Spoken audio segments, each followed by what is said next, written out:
The control tower at Al-Assad Air Base was a monument to routine, a place of coffee-stained logs and the low hum of air conditioning.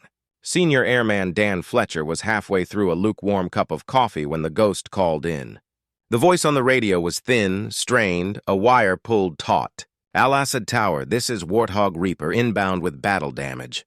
No hydraulics. Request emergency landing and full emergency services. Fletcher froze, his cup halfway to his lips. He knew that call sign. The morning briefing had been clear. Reaper was down. Pilot status unknown, presumed KIA. It was a closed file. A tragedy. He keyed his mic, his own voice shaky. Reaper, Al-Assad Tower, say again. Confirm your identity. The pause that followed felt like an eternity, filled with nothing but static and the pounding of his own heart. Then the voice returned, sharper this time, edged with a steel he recognized. Tower, this is Captain Eva Rostova.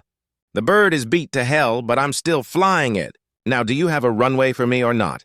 Across the base, the scream of the crash alarm shattered the afternoon calm. Fire crews, who moments before had been playing cards in the bay, erupted into motion, pulling on heavy suits and piling into their trucks. The lead vehicle, a massive Oshkosh Striker, tore out of the station, its commander, Chief Miller, barking coordinates into his headset. He had run this drill 100 times.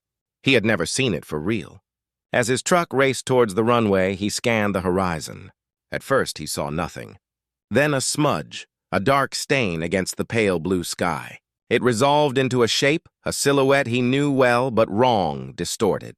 The A-10 was trailing a thin black plume of smoke from its right engine, which was nothing but a scorched and silent husk. The left engine sputtered, its roar uneven. The entire tail section was a nightmare of shredded metal, and the fuselage was peppered with holes he could see from a mile away. It was less an aircraft and more a collection of parts desperately trying to stay together. "Sweet mother of," his driver whispered. Chief Miller just gripped the dashboard. "She's flying a sieve," he said, his voice full of a strange, reverent dread. Inside the cockpit, the world was a symphony of failure. The constant shrieking whine of the master caution light was a needle in Eva's ear. The stick fought her like a living thing, every tiny adjustment requiring the full strength of her arms and back. Sweat dripped from her chin, pooling in the collar of her flight suit. She ignored the pain in her shoulders, the ache in her hands. Her world had narrowed to a few essential instruments and the strip of concrete growing larger in her canopy. She could feel the warthog dying around her, feel its shuddering groans through the seat of her pants. It was trying to tell her it was done, that it had given all it had. "Not yet, girl," she muttered, her voice raw. "Almost home. Just a little further." Her eyes flicked to the small, worn photograph tucked by the altimeter. A little girl with her own smile waving. That was the runway. That was the only beacon she needed. The landing gear groaned as she commanded it down. A warning light flashed. The right main gear was damaged, its status unknown. It was just another problem in a long list of them. She lined up on the runway, the approach too fast, too steep, but it was the only one she had. The tires hit the tarmac with a scream of protest and a shower of sparks. The crippled warthog immediately tried to veer to the right, the damaged gear buckling. Eva stomped on the left rudder pedal, muscles screaming, fighting the drift. Without hydraulics, the braking parachute was useless. She was a passenger in a runaway train. She could see the end of the runway rushing towards her, the desert beyond a blur. The fire trucks raced alongside, a surreal escort for her final desperate ride. Just when it seemed she would plunge off into the sand, the plane, with a final shuddering sigh, ground to a halt. The sudden silence was deafening, broken only by the hiss of hot metal and the distant wail of sirens. Eva let her head fall back against the seat, her body trembling with exhaustion and spent adrenaline. She had done it. The ghost had landed. The silence in the cockpit was a physical weight. Eva Rostova unclenched her hands from the control stick, her fingers stiff and aching. The world outside the scratched canopy was a blur of swirling red lights from the emergency vehicles. A firefighter in a silver proximity suit cautiously approached the nose of the aircraft, his movements slow and deliberate, as if approaching a wounded animal that might still lash out. Eva reached up with a trembling hand and pulled the lever to jettison the canopy. There was a loud hiss of pressurized air, and the heavy transparency lifted away. The desert heat washed over her, thick and heavy, carrying the sharp, acrid smells of jet fuel, scorched metal, and ozone. It was the smell of survival. Chief Miller's face, shielded by his helmet, was a mask of professional assessment. His eyes scanned the length of the aircraft, taking in the brutal damage. He saw the gaping hole where a missile fragment had torn through the titanium bathtub surrounding the cockpit, the shredded tail, the shrapnel scars that peppered the skin like metallic acne. It was a testament to the Warthog's legendary toughness, and an even greater testament to the pilot who had flown it home in this condition. He climbed onto the wing root, his boots scraping against the rough, non-skid surface. He leaned into the cockpit. "Captain? You with me?" His voice was muffled by his respirator. Ava turned her head, her movements slow, fatigued. She gave a single sharp nod. "I'm here, Chief." Her voice was hoarse, stripped raw by adrenaline and exertion. "Good to have you back, ma'am," he said, his tone conveying a universe of respect that went far beyond military courtesy. He helped her unbuckle her harness. The simple act of standing was a monumental effort. Her legs felt like rubber, and a sharp pain shot through her right shoulder where the straps had dug in during the violent impact. She leaned on the chief for a moment, taking a last look at the instrument panel, now a dark and dead tableau of dials and switches. She patted the console gently. "Good girl," she whispered. On the ground, a medic wrapped a foil survival blanket around her shoulders, its crinkling sound absurdly loud. The reality of what had just happened began to settle over the scene, replacing the initial emergency response with a kind of awed silence. The ground crew, the firefighters, they all stared at the wounded warbird. It was no longer just a piece of machinery. It was a symbol. A young airman, his face pale, pointed a shaky finger at the worst of the shrapnel damage, a jagged tear just a few feet behind the cockpit. "Chief," he stammered, "another few inches." Chief Miller cut him off with a sharp look. "Don't. She didn't. That's all that matters." He turned his attention back to Eva, who was sipping from a bottle of water, her hands still trembling slightly. "Is there anyone you need us to contact, Captain? Let them know you're all right?" Eva thought of her daughter, safe with her grandparents back in Texas. A wave of profound, almost debilitating relief washed over her. She shook her head. "Not yet, Chief. There's a protocol for this." She knew the drill. The first call would be to the general who had already written her off. That was a conversation she needed a clear head for. As she was led towards a waiting vehicle, she paused and looked back. The A-10 sat under the harsh desert sun, a broken but unbent titan. The scars were clear now, a map of her near destruction etched into its skin. Fuel dripped from a punctured line, forming a dark, iridescent puddle on the clean concrete. It was a mess. It was a miracle. In that moment, she wasn't just a pilot who had survived a mission. She was a testament to a promise kept, a bond between a woman and her machine that had refused to be broken by fire or metal or the grim expectations of a command post thousands of miles away. The general had said she was down, but here she stood, on solid ground, the desert wind drying the sweat on her face, the proof of her defiance sitting silently and magnificently behind her. The debriefing room was a sterile windowless box, the air thick with the smell of stale coffee and tension. Captain Eva Rostova sat perfectly straight in a hard-backed chair, her flight suit still carrying the faint, acrid scent of smoke and fear. Across the metal table sat Brigadier General Miller, his face an unreadable mask of military decorum, and a stern-faced colonel from the Safety Investigation Board. A digital recorder sat between them, its tiny red light a glaring, accusatory eye. "Captain Rostova," the colonel began, his voice clipped and devoid of warmth. "The preliminary data from your aircraft is challenging to reconcile. Your bird took a direct hit from a Russian-made 9K-38 Igla. The damage assessment from the drone feed indicated a catastrophic kill. No one expected you to make it back." Ava met his gaze, her own eyes clear and steady. The initial shock had worn off, replaced by a deep, cold fatigue. "The Warthog is full of surprises, sir." General Miller finally spoke, his voice softer, but laden with a heavy weight. "Ava, he said, using her first name, a rare and significant breach of protocol. "We need to understand what happened up there after you were hit. The decisions you made." He was not just her commanding officer. He was her father's oldest friend, the man who had pinned on her wings. He had attended her mother's funeral. In his eyes, she saw the ghost of the condolence letter he had likely already drafted. She took a slow breath, the memory of the cockpit returning in a dizzying rush. The initial impact took out the hydraulics and the right engine. The fire warning lit up, but the bottle discharged and snuffed it. "I had control, but it was manual. The plane was heavy, sluggish, like flying a brick." She described the struggle with the controls, the constant shrieking alarm she had to ignore, the calculations running on a loop in her mind. Distance to friendly territory, fuel, the condition of the aircraft. "I assessed that ejection would have placed me in the heart of hostile territory. The survival time for a downed pilot there was estimated to be less than 10 minutes. She didn't need to elaborate. They all knew what that meant. The colonel leaned forward, his fingers steepled. "So you chose to attempt a flight of over 50 miles in a critically damaged aircraft to a remote field rather than eject over the combat zone. That was an immense risk, Captain. You could have lost control and crashed into a populated area. You could have lost consciousness from the G-forces." Ava's jaw tightened slightly. She could feel the skepticism in the room, the unspoken question.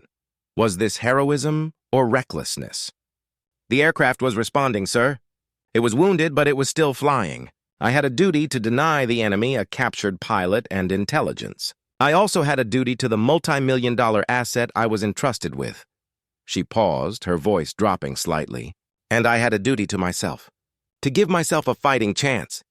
She looked directly at General Miller. "I remembered what my father always said. The plane wants to fly, Eva. Your job is to help it." So that's what I did. I just helped it. The room was silent for a long moment. The colonel looked down at his notes, his stern expression unchanging. General Miller, however, gave a slow, almost imperceptible nod. He understood. This wasn't just a pilot's report. It was a statement of philosophy, a testament to a legacy. The cold, hard data from the flight recorder would eventually confirm every word she said. The superhuman physical inputs, the miraculous stability of the damaged airframe, the flawless, if unorthodox, landing approach. But in that moment, it was her quiet, unwavering testimony that filled the room. She had not been reckless. She had been resourceful. She had not defied odds. She had simply refused to accept them. The general who had declared her lost now looked at the woman who had proven him wrong, and in her eyes he saw not just a soldier, but the unbreakable will of a survivor. The debriefing was far from over, but the most important question had already been answered. The hangar was a cathedral of noise and industry, a vast space where the scent of aviation fuel, welding arcs, and sweat mingled into the unique perfume of maintenance and repair. In the center of this controlled chaos, under the harsh glare of halogen work lights, stood Ava's A-10. It was a stark and brutal sight up close, stripped of its dignity. Panels were removed, exposing a tangled web of severed wires, crumpled hydraulic lines, and the massive scorched housing of the dead engine. Crew chiefs and structural engineers swarmed over it, their voices echoing as they called out measurements and damage reports. The mood was somber, almost reverent. They were not just fixing a plane. They were conducting an autopsy on a miracle. Eva stood at a respectful distance, her hands shoved into the pockets of her clean flight suit. She had been given a mandatory 48-hour stand-down, but she couldn't stay away. Seeing the warthog like this, so vulnerable and broken, was a physical pain in her chest. Master Sergeant O'Malley, the grizzled veteran crew chief in charge of the repair, noticed her and walked over, wiping his greasy hands on a rag. "Quite a ride you gave her, Captain," he said, his voice a low rumble. He didn't smile, but his eyes held a deep professional respect. "She's telling us her story now. Loud and clear." He pointed a thick finger towards the torn metal near the cockpit. "See that? That's from the initial warhead. The titanium tub did its job. Took the hit and saved your life. But the shock wave, it traveled. It's like a boxer getting punched. The knockout blow might be to the head, but the damage is everywhere. He led her on a slow walk around the aircraft, a guided tour of her own near-death experience. The hydraulics are a complete write-off, O'Malley continued, pointing to a spaghetti-like mess of severed lines.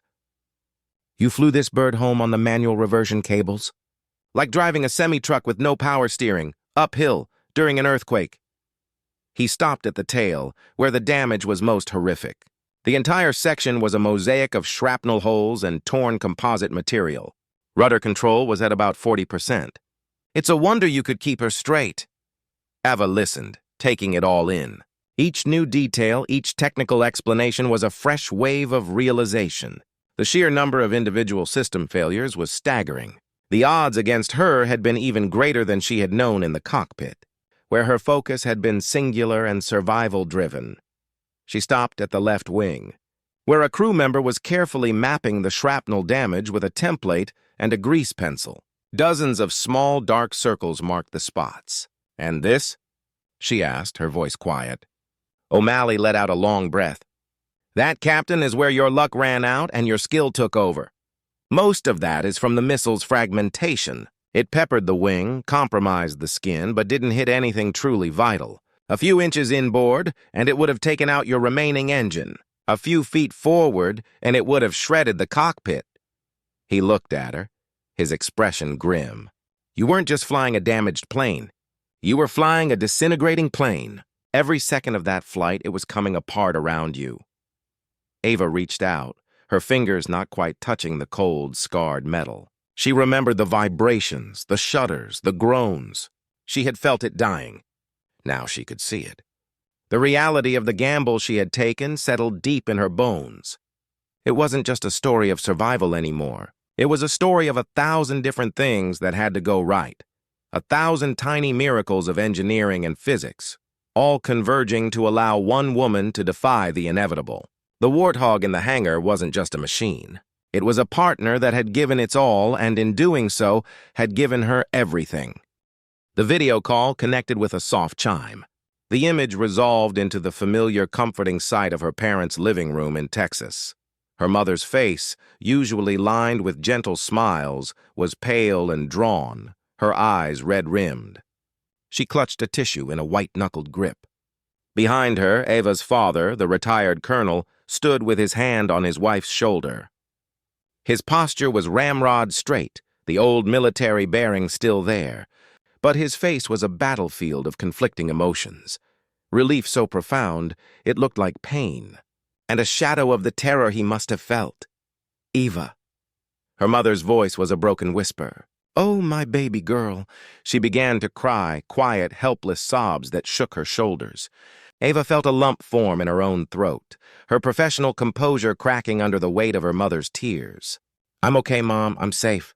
I'm on the ground." Her father leaned forward, his gaze intense, piercing through the digital distance.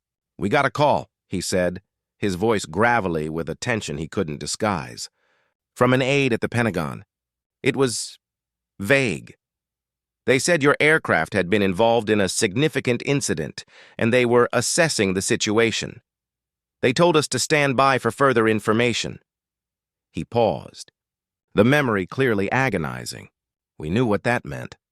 "We've been around this life long enough to know the language they use when they don't want to say the word lost." Eva nodded slowly. She could picture the scene perfectly. The quiet house, the phone ringing, the sterile official language that delivered a universe of dread. Her father, the unshakable pilot who had faced enemy fire without flinching, rendered helpless by a phone call.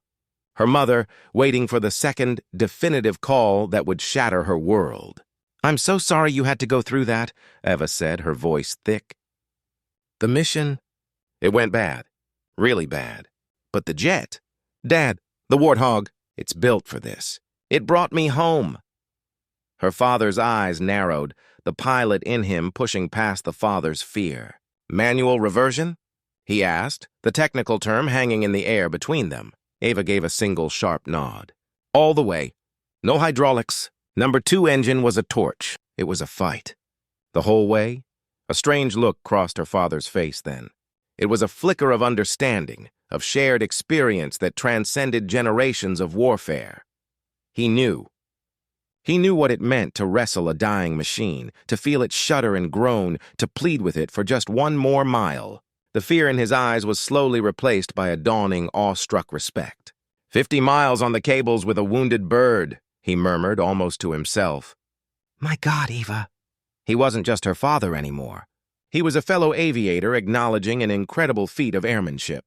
Her mother, however, was not a pilot. She was just a mother.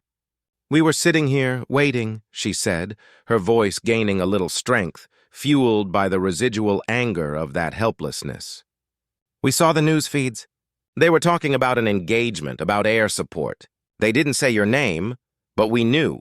We just knew it was you. She looked directly at the screen, her eyes pleading. When this is over, Ava, when you come home. Really home. It wasn't a question. It was a desperate, heartfelt demand.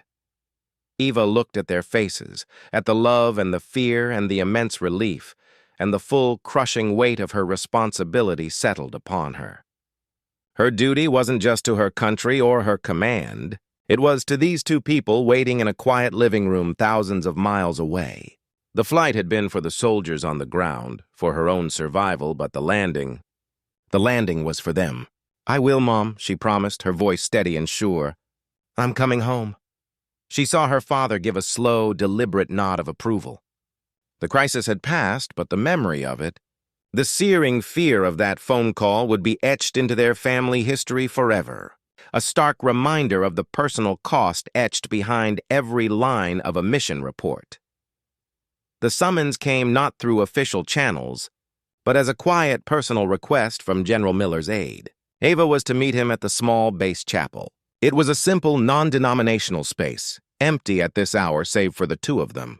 The general was not in his flight suit, but in his service dress uniform, the rows of ribbons a colorful map of a long career. He stood before the simple wooden altar, his back to her, his shoulders set with a weight that had nothing to do with rank. He turned as he heard her footsteps.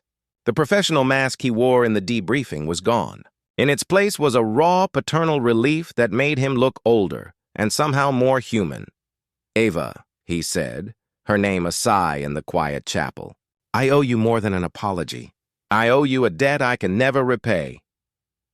He gestured to the pews, and they sat side by side, not as general and captain, but as a man and the woman he had once held as a baby. When that report came in, when I had to make that call, he trailed off, staring at his hands. I had to call your father. I told my old friend, the man I've known since we were snot-nosed cadets, that his daughter, the best damn pilot I've ever had the privilege to command, was gone. I heard his silence on the other end of that line. It was the worst sound I have ever heard in my life. Ava listened, her own emotions a tight knot in her chest. She had been so focused on the physical act of survival, on the technical details of the flight, that she had compartmentalized the human ripple effect. Now, sitting in this quiet space, she felt the full force of it. Her near death was not just her own. It was a trauma that had radiated outwards, touching her family, her friends, and this man who had been a constant presence in her life. You were acting on the information you had, sir, she said, her voice soft. It was a logical conclusion. Miller shook his head, a sharp, frustrated gesture. Logic be damned. I gave up on you. I declared you lost before the fight was over. And you just kept flying. He looked at her, his eyes glistening. You showed every one of us what it truly means to have faith. Not just in God, but in your training, in your machine, and in your own indomitable will. He reached into his jacket pocket and withdrew a small black velvet box. He didn't open it. He simply held it, his fingers tight around it. The paperwork is being processed. There will be a formal ceremony back at the Pentagon. But I couldn't let that be the first time. He opened the box. Nestled inside was the Distinguished Flying Cross, its bronze medal gleaming. The ribbon was a stunning blue, edged with red and white. It was an award for heroism in flight, and it was rarely given to the living for actions that didn't involve direct combat with an enemy aircraft. This was different. This was for a different kind of heroism. For extraordinary achievement and heroism in aerial flight, Miller said, his voice formal now, reciting the citation from memory. For unwavering courage and exceptional airmanship under circumstances of extreme peril, saving a vital military asset and, in doing so, denying a strategic victory to enemy forces. He paused, his formality breaking again. And for reminding an old general what the human spirit is capable of. He didn't pin it on her. He simply handed her the open box. It was a gesture of profound respect. This was not a decoration being bestowed by a superior. It was a tribute being offered by one aviator to another. Ava looked at the medal, then back at the general's face. The weight of the medal was nothing compared to the weight of the moment. This was recognition, yes, but it was also an absolution. It was the closing of a loop that had begun with a message of death and ended here, in the quiet of a chapel, with a silent promise of life and a future she had so narrowly retained. She accepted the box, her fingers brushing against the cool bronze. No words were necessary. The scarred A-10 outside and the medal in her hand were all the testimony that was needed. The final flight was a short one, a mere 20-minute hop from Al-Assad to a larger maintenance depot where the Warthog would undergo a full teardown and rebuild. The higher-ups had decided it was too damaged for a frontline unit, its airframe too stressed. It would be a year, maybe more, before it flew again, if it ever did. Ava had pulled every string she could to be the one to ferry it. It was a quiet, clear morning, the desert air still and cool. The pre-flight walk-around felt like a farewell. The temporary patches over the shrapnel holes were a stark, gray contrast to the plane's muted green camouflage. It was a bird held together with prayers and rivets. She climbed into the cockpit for the last time. The interior still smelled of smoke and ozone, a scent that had baked itself into the very wiring. The maintenance crews had done the minimum to make it airworthy for this one last journey. They had restored basic hydraulic function, enough for a simple flight. The stick felt different in her hand now, lighter, more responsive, but the memory of its dead, stubborn weight was seared into her muscles. As she went through the startup sequence, the familiar hum and whine of the systems coming online felt like a conversation with an old friend. The single good engine spooled up with a deep-throated roar that was comforting in its power. She taxied slowly, as if leading a wounded comrade on a final, honor-filled walk. The takeoff was smooth, the damaged plane lifting into the air with a grace that belied its brutalized state.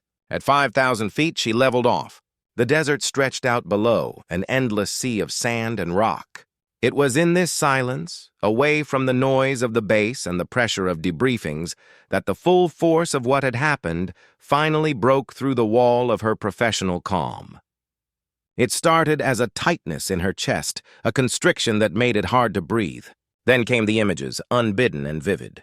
The flash of the missile, the violent jolt that slammed her against her harness, the terrifying silence of the dead engine, the scream of the alarms she had to ignore, the sheer gut-wrenching fear that had been her constant companion for those 50 miles. She had held it all at bay, compartmentalizing it to do her job, to survive, to answer questions, to reassure her family. But here, alone in the sky with the very machine that had shared her ordeal, there was no more need to be strong. A sob escaped her, a raw, ragged sound lost in the drone of the engine. Then another. Tears she didn't know she had left streamed down her face, clouding her vision. She didn't fight them. She let them come, a torrent of released terror and grief for the life she had almost lost. She cried for the soldiers on the ground she had helped save. She cried for the sheer, impossible luck of a missile fragment missing a fuel line by inches. She cried for the weight of the medal in her duffel bag and the sound of her mother's weeping. Her shoulders shook, her hands gripping the controls not out of necessity but for anchor. It was a necessary storm, a purging of the poison that had built up during the mission and its aftermath. For 10 minutes, she flew through her own private hurricane of emotion, the scarred warbird carrying her safely through the turbulence of her soul as faithfully as it had through the hostile skies. Gradually, the storm passed. The tears subsided. She took a deep, shuddering breath, wiping her face with the back of her sleeve. The air in the cockpit felt cleaner now. The fear was still there, a part of her story now, but it was no longer in control. She had faced it, and she had landed. She adjusted her heading, her course true once more. The worst was over. The wheels of the commercial airliner touched down on American soil with a gentle squeal and a puff of smoke. The mundane normality of it was jarring. There were no emergency vehicles, no scarred metal, no smell of cordite. Just the calm, bored voice of a flight attendant welcoming them to Dallas-Fort Worth. Eva walked through the terminal, a solitary figure in civilian clothes, her duffel bag slung over one shoulder. The crowd flowed around her, a river of people oblivious to the war that still echoed in her bones. She saw them before they saw her. Her parents, standing by the baggage claim, their faces etched with a mixture of anxiety and desperate hope. Her mother's hands were clasped tightly together, and her father stood with that familiar proud stiffness, but his eyes were scanning the crowd with an intensity that betrayed his calm exterior. Then, her mother's eyes found hers. A cry, half sob, half laugh, escaped her lips, and she broke into a run, weaving through the travelers. She enveloped Eva in a crushing hug, her body trembling, her tears dampening Eva's shoulder. "You're home, you're really home," she whispered over and over, her voice muffled. Eva held her tight, closing her eyes, finally allowing herself to feel the safety she had fought so hard to regain. Over her mother's shoulder, she saw her father approach. His steps were measured, but his composure was a thin veneer. When he reached them, he placed a steadying hand on his wife's back and looked at his daughter. The old pilot, the man of few words, simply looked at her. His eyes, so like her own, held a universe of emotion. Pride, relief, a lingering shadow of fear, and a love so profound it needed no speech. He opened his arms, and Eva moved into his embrace. He held her fiercely, his hand cradling the back of her head, just as he had when she was a little girl.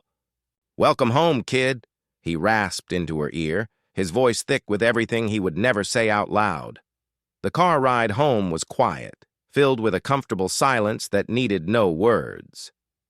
The Texas sun was warm and familiar through the windshield. They pulled into the driveway of the small, familiar house, the one she had grown up in. As she stepped out of the car, the neighborhood was still. A dog barked in the distance. A lawnmower hummed a few yards over. It was peace. It was the ordinary world she had clung to in that damaged cockpit. Inside, on the mantelpiece, was a new addition. A framed, grainy photograph printed from a news service showed her scarred A-10 sitting on the runway at Al-Assad. Next to it, in a simple velvet-lined case, was the Distinguished Flying Cross. Her father saw her looking at it. "A reminder," he said quietly, coming to stand beside her. "Not of the danger, but of what it means to overcome it." Later that evening, sitting on the back porch as the fireflies began to blink in the gathering dusk, Eva felt the last of the tension begin to truly drain away. The mission was over. The reports were filed. The medal had been awarded. The story of the warthog that refused to die was already becoming a legend, a tale told in ready rooms and hangars. But for her, the real victory was here. It was in the taste of her mother's iced tea. It was in the solid, reliable presence of her father in the chair beside her. It was in the profound, breathtaking quiet of a world at peace. She had faced the abyss and returned. The general had said she was down, but as she watched the stars appear one by one in the vast Texas sky, she knew she had never been more up. She was home.